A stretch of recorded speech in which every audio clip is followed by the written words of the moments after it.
Hello good morning everyone. Standard 5 subject English.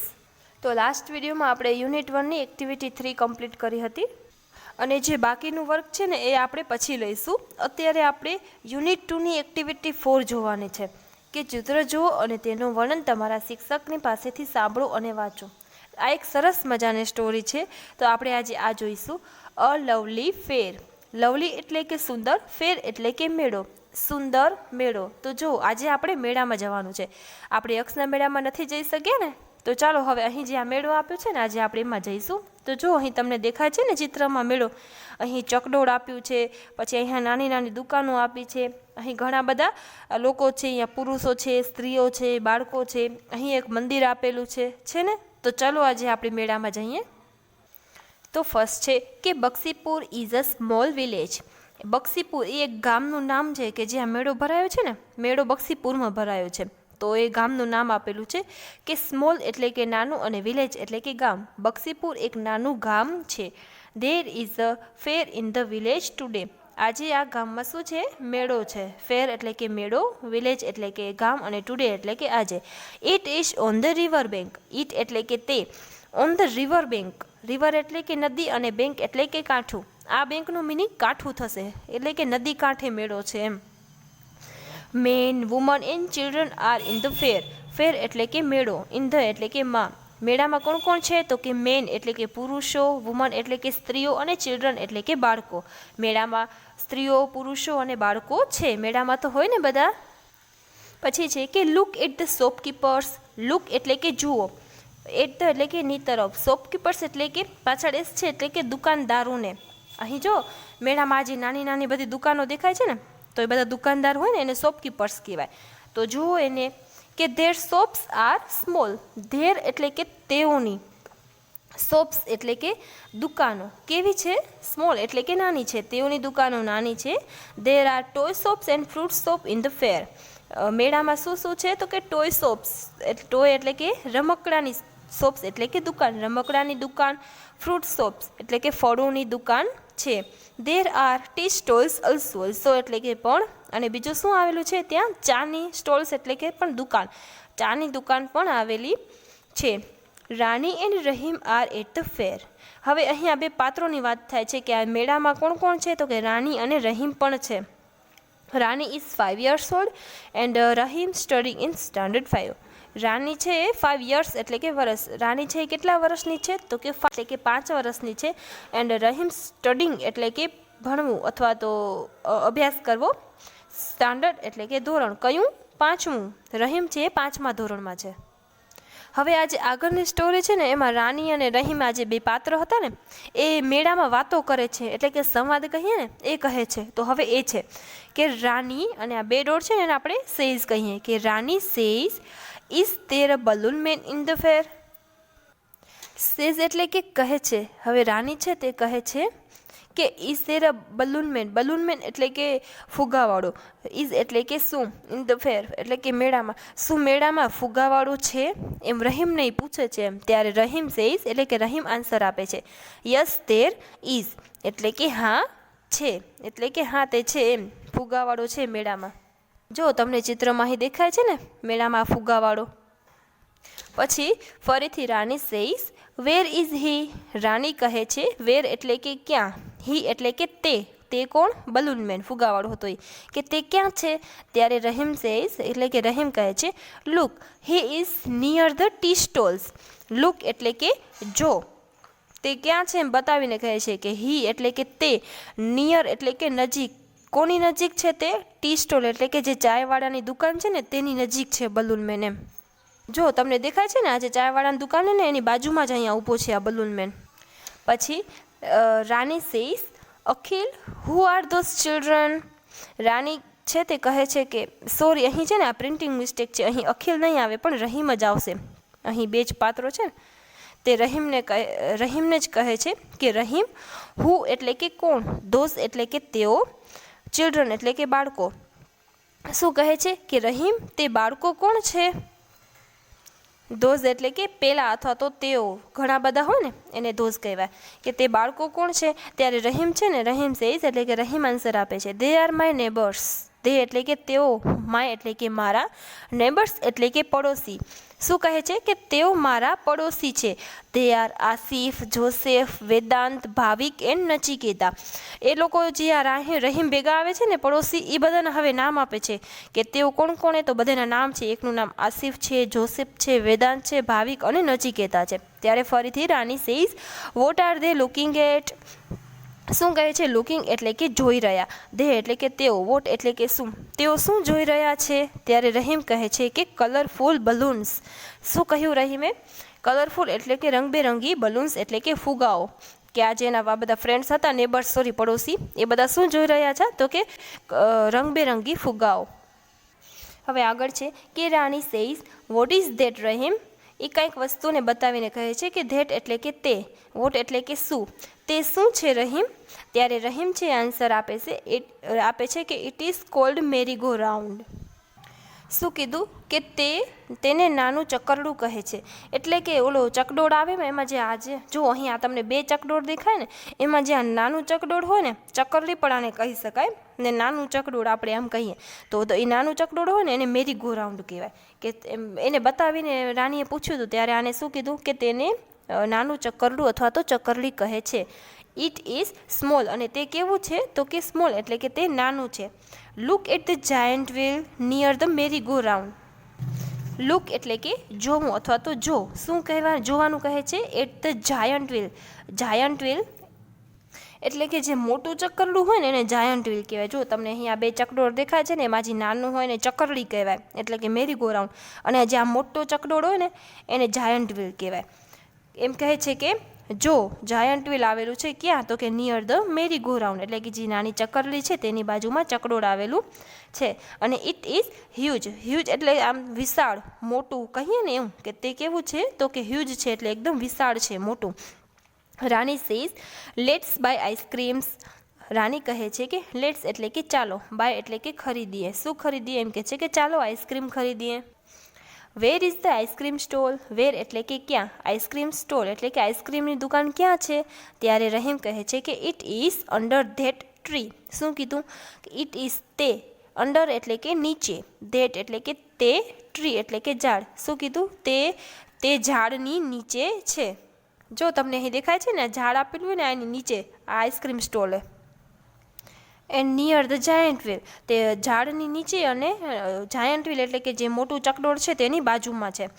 Rani says, let's go there. ચાલો ત્યાં જઈએ. I will take a big cup. I will take એટલે કે લેવું, big એટલે કે મોટું, કપ હું મોટો કપ લઈશ. રહીમ ઓકે. એના પછી આવે છે રાની કહે છે હુ ઇઝ ધેટ મેન. એ પછી પૂછે છે હુ એટલે કે કોણ, ધેટ એટલે કે તે, મેન એટલે કે માણસ. તે માણસ કોણ છે? જો તમને ચિત્રમાં દેખાય છે ને, જો આ બધું આજે હાથ કરામત કરીને બતાવે છે ને, હાથ ચાલાકી, એને શું કહેવાય? બાજીગર કહેવાય, અથવા તો આપણે જાદુગર જેવું કહીએ ને તે.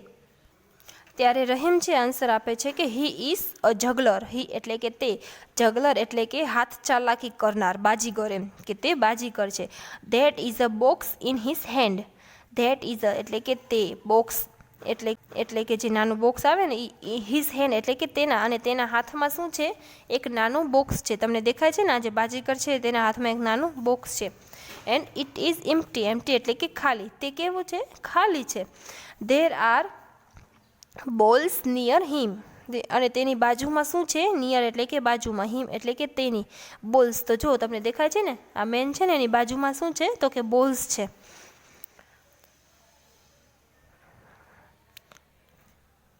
Bottles are on the table. પછી કહે છે કે ઓન ધ ટેબલ એટલે કે ટેબલ ઉપર શું છે? બોટલ્સ એટલે કે ઘણા બધા બોટલ, શીશીઓ હોય ને એ. આ જો હજી બીજી આ ટેબલ છે ને, ટેબલ ઉપર અહીં બોટલ પણ છે ને. પછી Rani says, Rahim look at that girl. પછી લુક એટલે કે જો, પેલી ગર્લ એટલે કે છોકરી, પેલી છોકરીને જો. She is a rope walker. C એટલે કે તે, રોપ વોકર એટલે કે દોરડા ઉપર ચાલનાર, અથવા તો આપણે બજાણીઓ પર કહી શકીએ એમ કે તે શું છે? તો કે દોરડા પર ચાલનાર બજાણીઓ છે. She is on the rope. C એટલે કે તે, ઓન ધેટ એટલે કે પેલી, રોપ એટલે કે દોરડી, તે શેના ઉપર છે? તો પેલી જે દોરી છે ને એના ઉપર છે. દોરડા ઉપર આપણે કહી શકીએ. તો જો તમને દેખાય છે ને આ ગલ, આને રોપ, આ જે ગલ છે ને એને રોપ વોલ્કર કહેવાય એમ. ને આ જે લાઈન છે ને દોરડા ઉપર, આને રોપ કહેવાય. ઓકે, એ દોરડા ઉપર ચાલી રહી છે ને એટલા માટે એને આપણે રોપ વોલ્કર કહીએ. There is a long bamboo in her hand, અને તેના હાથમાં શું છે? તો કે એક લાંબો બાંબુ એટલે કે વાંસ, મોટો આમ જે વાંસ આવે ને આ એને હાથમાં છે ને એને વાંસ કહેવાય, લાકડી જેવું. That is her father, that is his drum. અને હવે અહીં એના ફાધર એટલે કે તેના પિતા પણ છે. અહીં જો તમે બતાવીને કહે છે કે પહેલાં તેના પિતા છે અને પેલો તેનો ઢોલ છે. એની હાથમાં જે આ ઢોલ આપ્યો છે ને એ આ જે છોકરી છે ને એના પિતા છે. ત્યારે Rahim says wow it's wonderful trick. Rahim કહે છે કે વાવ ઇટ્સ એટલે કે આ, વન્ડરફુલ એટલે કે અદ્ભુત, ટ્રીક એટલે કે કરામત. આ વાવ આ તો એક અદ્ભુત કરામત છે. બક્ષીપુર ફેર ઇઝ અ લવલી ફેર. બક્ષીપુરનો મેળો ખૂબ જ સુંદર મેળો છે. તો મજા આવે ને બધાને મેળામાં. તો હમણાં જે આપણે સ્ટોરી જોઈ ને યુનિટ 2ની એના રિલેટેડ અહીં તમને આ પ્રશ્નો આપેલા છે. તો એ પ્રશ્નો તમારે લખવાના રહેશે. કેવી રીતે લખવાના છે તો આપણે એકવાર ચલો જોઈ લઈએ. કે ફર્સ્ટ ક્વેશ્ચન છે કે વેર ઇઝ ધ ફેર. વેર એટલે કે ક્યાં, ફેર એટલે કે મેળો. મેળો ક્યાં છે? તો આપણે જોયું હતું ને મેળો ક્યાં હતો? તો કે બક્ષીપુરમાં. તો આપણે લખી શકીએ અહીંયાથી ચાલુ કરવાનું. ધ આપ્યું છે ને આર્ટિકલ. ધ ફેર ઇઝ ક્યાં હતો? તો કે ઇન ધ બક્ષીપુર, બક્ષીપુરમાં હતો એવી રીતે. પછી બીજું કહેશો is the fair on the river bank. અહીં પૂછે છે કે શું મેળો હતો એ નદી કાંઠે હતો? તો હતો ને, તો આપણે શું લખીએ કે યસ એવી રીતે, એમ કે હા મેળો નદી કાંઠે જ હતો. પછી ત્રીજું who are there in the ફેર. હું એટલે કે કોણ, મેળામાં કોણ કોણ હતું? તો આપણે જોયું હતું ને મેળામાં કોણ કોણ હતું? મેન હતા, વુમન્સ, ચિલ્ડ્રન્સ એટલે કે સ્ત્રીઓ, બાળકો, પુરુષો. Man, womans and childrens are in the fair. એવી રીતે જેટલા પણ આ જે આપ્યા છે ને પ્રશ્નો એ બધાના જવાબ તમારે જે હમણાં સ્ટોરી જોઈને એનામાંથી જોઈને લખવાના રહેશે. અને પ્રશ્ન નંબર 2 આપેલું છે ટ્રુ અને ફોલ્સ. ટ્રુ એટલે કે સાચું અને ફોલ્સ એટલે કે ખોટું. આમાંથી જે વસ્તુ સાચી હોય તેનામાં આપણે ટ્રુ લખીશું અને જે વસ્તુ ખોટી હોય તેમાં આપણે ફોલ્સ લખીશું. અહીં આપ્યું છે કે the balloon man is near the ice cream stall. Balloon man છે આઈસ્ક્રીમ સ્ટોલની નજીક છે એમ કીધું. તો હતો? તો કે ના, બલૂન મેન છે આઈસ્ક્રીમ સ્ટોલની નજીક નહોતો. એ તો ક્યાં હતો? ટી સ્ટોલની નજીક હતો. તો આપણો આન્સર ફોલ્સ આવશે. તો એ false. Merry go round is huge. Merry go round huge હોય તો ના, મેરી ગો રાઉન્ડ એટલે નાનું ચકરડું થાય એમ. તો એ નાનો હતો, સ્મોલ. તો આપણો આન્સર ફોલ્સ એવી રીતે. અને એવી જ રીતે અહીં ક્વેશ્ચન નંબર 3માં ખાલી જગ્યાઓ આપેલી છે. તો ક્વેશ્ચન નંબર 1, 2 અને 3 તે તમારે જાતે સ્ટોરીમાંથી જોઈ અને કરવાના રહેશે. અને કંઈ પણ ડાઉટ જેવું લાગે અથવા તો સમજ ના આવે તો તમે મને પૂછી શકો છો. અને ક્વેશ્ચન નંબર 5 આપેલું છે કે ચિત્ર જોઈ પ્રશ્ન વાંચો અને કૌંસમાંથી યોગ્ય ઉત્તર પસંદ કરી લખો. તો જો અહીં એક એક્ઝામ્પલ આપ્યું હોય એમાં ને તે અહીં એક ચિત્ર આપ્યું હોય અને પ્રશ્ન પૂછ્યો છે કે is there a જગલર in the picture. કે આ પિક્ચરમાં એટલે કે આ ચિત્રમાં બાજીગર છે? જગલર એટલે તો કે છે ને આયરો. તો આપણે લખીશું યસ ધેર ઇઝ એટલે કે હા તે છે. આવા આપણે યસ ધેર ઇઝ અને નો ધે આરંટવાળા આપણે કર્યા હતા ને, આ એવી જ રીતના બધા આપ્યા છે. અહીં પૂછ્યું છે are there girls in the picture. Girls એટલે કે છોકરીઓ. આ પિક્ચરમાં છોકરીઓ છે તો છે ને, જો આ બે છોકરીઓ છે ને, તો આપણો આન્સર આવશે yes there are. Is there a teacher in the picture. આ પિક્ચરમાં ટીચર છે? ટીચર દેખાય છે? નથી. ટીચર એ કે નથી. તો આપણે લખીશું no there are isn't. Are there children in the picture. આ પિક્ચરમાં બાળકો છે? તમને દેખાય છે? ના, આ પુરુષો છે ને આ સ્ત્રીઓ છે, બાળકો નથી. તો આપણે લખીશું નો ધે આરન્ટ. એવી રીતે અહીં આ જે 3 આપ્યા છે તે તમારે જાતે કરવાના રહેશે. હવે ક્વેશ્ચન નંબર 6 છે ને એમ કીધું છે કે અહીં આપેલા શબ્દોના બહુવચનમાં લખો. તો હવે આ જોઈએ તે પહેલાં આપણે થોડા બહુવચનના રૂલ્સ જોઈ લઈએ કે કેવી રીતે છે. તો અહીં આપ્યું છે કે કેટલાક શબ્દોને અંતે એસ મૂકવાથી તે શબ્દોનું બહુવચન બને છે. એટલે કે કોઈ પણ શબ્દ હોય આ વર્ડ એની પાછળ આપણે એસ મૂકીએ તો તે તેનું બહુવચન બની જાય. ધારો કે જો અહીં તમને આપ્યું જ છે, અહીં આપણે આપ્યો છે સોપ. આ સોપ આપ્યું છે તો પાછળ આપણે એસ લગાવી દેવાનું. આ સ્પેલિંગ એ નહીં રહેશે, ખાલી લાસ્ટમાં અહીં SHOP. તો SHOP ને પાછળ એસ એટલે આ શોપ્સ થઈ ગયું. એટલે આ એક વચન હતું ને, એક શોપ એટલે એક જ દુકાન અને શોપ્સ એટલે કે ઘણી બધી દુકાન. ઓકે, એક વચન એટલે કોઈ પણ એક વસ્તુ અને બહુવચન એટલે કે ઘણી બધી વસ્તુ. તો એવી રીતે અહીં બોય એટલે કે એક જ છોકરાની વાત થાય છે તો પાછળ એસ આવી જશે એટલે બોયસ થઈ જશે. એટલે કે ઘણા બધા બોયસ, એમ ઘણા બધા છોકરાઓ, એવી રીતે. અહીં બુક તો અહીં બુક્સ, ચેર તો ચેર્સ, પેન્સિલ તો પેન્સિલ્સ, બલૂન તો બલૂન્સ, એવી રીતે. રોઝ તો રોઝીસ. જેટલા પણ વર્ડ છે એની પાછળ અહીં શું આવી ગયેલા છે? એસ આવી ગયેલા છે. તો આ બધા તમારે વાંચી લેવાના. અને બીજો તો એક એવો રૂલ છે કે જે શબ્દોને અંતે S, double S, SH, CH, x કે ઓ આવે ને તે શબ્દોને અંતે આપણે ઈએસ મૂકવાથી બહુવચન બને. અહીં જો કોઈ પણ એવો વર્ડ હતો ને એમાં પાછળ એસ, એસએસ, એસએચ, સીએચ એવી રીતે નહોતું, પણ અહીં એવું આપેલું છે. તો આ વસ્તુ તમારે જોવાની કે શબ્દની પાછળ એસ છે એટલે કે લાસ્ટમાં લેટર એસ આપેલો છે. તો કે હા, બસમાં પાછળ લાસ્ટમાં લેટર એસ છે ને, તો આનું બહુવચન એસ, આનામાં તો આપણે એસ મૂકીએ છીએ ઓલરેડી. તો અહીં આપણે શું મૂકવાનું?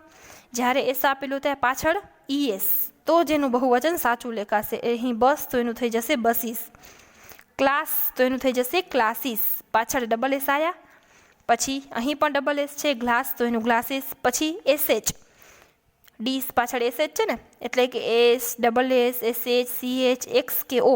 પછી એવું જો અહીં એક્સ આપેલો છે, બોક્સ તો એનું પણ પાછળ બોક્સીસ થઈ જશે. પછી અહીં ઓ આપેલો હોય લાસ્ટમાં, મેંગો તો એનું મેંગોઝ, પોટેટોનું પોટેટોઝ. એવી રીતે આ વસ્તુ તમારે જોવાની છે.